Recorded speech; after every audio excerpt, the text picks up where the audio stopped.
কিরে কি অবস্থা? এটা আছি ভালো, তোর কি অবস্থা? আছি ভালো। কি অবস্থা নাজিম, ভালো আছেন? এই তো ভাই। তোদের দাঁড়িয়ে টাড়িয়ে রায় না, কি রে, দাঁড়িয়ে কি রাখতি গো না তুই? ভাই? ও দাড়ি দাড়ি তো রাখবো, দাড়ি তো এখন মাত্র জীবন শুরু আর কি। বাচ্চা কাচ্চার বাপ হই, তারপরে ও মা, এটা কি এটা ভাববো আর কি। বাচ্চা দাড়ি কাচ্চার বাপ রাখতে তো তো। আর বয়স লাগে না রে ভাই।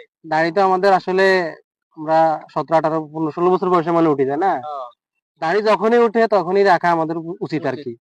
আল্লাহ রাসূল বলছে যে যে ব্যক্তি অপ্রয়োজনে তার দাড়িতে খুর চালাবে, সে মনে হয় যেন আমার গলার উপর খুর চালাইছে, এরকম একটা এরকম, হ্যাঁ, এরকম হাদিস অনেকবার এরকমই হাদিস। শুনছি। এই জন্য আমাদের উচিত সময় যখন দাড়ি উঠবে দাড়িটা রাখি দেওয়া। দাড়িটা রাখি দেওয়া এটা আসলে সুন্নত এবং খুব গুরুত্বপূর্ণ একটা সুন্নত। আর আরেকটা বিষয় হচ্ছে কি, একটা দাড়ির মধ্যে নাকি 500 ফেরেশতা থাকে। 500 হ্যাঁ, ফেরেশতা হ্যাঁ, থাকে অর্থাৎ তার মানে এটা কি বলছে। আপনার সাথে প্রতিটা দাড়িতে 500 করে ফেরেশতা থাকলে এখানে কতটা ফেরেশতা তাহলে থাকতে পারে চিন্তা করে দেখেন। এক হাজার লোকের হাজার। এক লোকের একটা দাড়ি ছিল, শুধু একটা মাত্র দাড়ি ছিল। আল্লাহ রাসূল ওকে দেখলে মুচকি হাসতেন। মুচকি হাসার কারণে ওই লোকে একটু ইতস্তত বোধ করতে, পরে এই লোক কি করছে, দাড়িটা ফালাই দিছে। ফালাই দিছে, এবার আল্লাহ রসুল তখন আল্লাহ রসুলের সামনে গেছে একদিন। তখন আল্লাহ রসুল এবার তার দিকে তাকায় আর হাসতেছেন, একটু তার প্রতি একটু অভিমানের দৃষ্টিতে তাকাইছিল।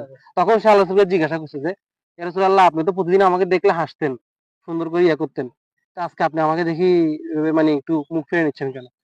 তো আল্লাহ রসুল বললো যে দেখো, তুমি যে আসতা, তোমার এখানের মধ্যে একটা দাড়ি ছিল, তুমি দাড়ি ছিল একটা, ওই একটা দাড়িতে ফেরেশতারা কে ঝুলবে কে ধরবে এটা নিয়ে একটা প্রতিযোগিতা হতো। এই প্রতিযোগিতা দেখে আমার তো খুব ভালো লাগতো এবং আমি এটাতে হাসতাম। হাসতাম। এটা খুব রহমতের বিষয়।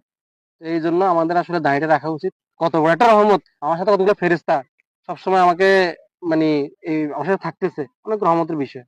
এই জন্য আমাদের দাড়িগুলো রাখা উচিত। কি বলো সুমন? আসলে বন্ধু বয়সের আমি তো সাথে এগুলা যায় না। হ্যাঁ, আসলে বন্ধু আমি তো এই হাদিসটা জানতাম না। আসলে এখন তো জানলাম।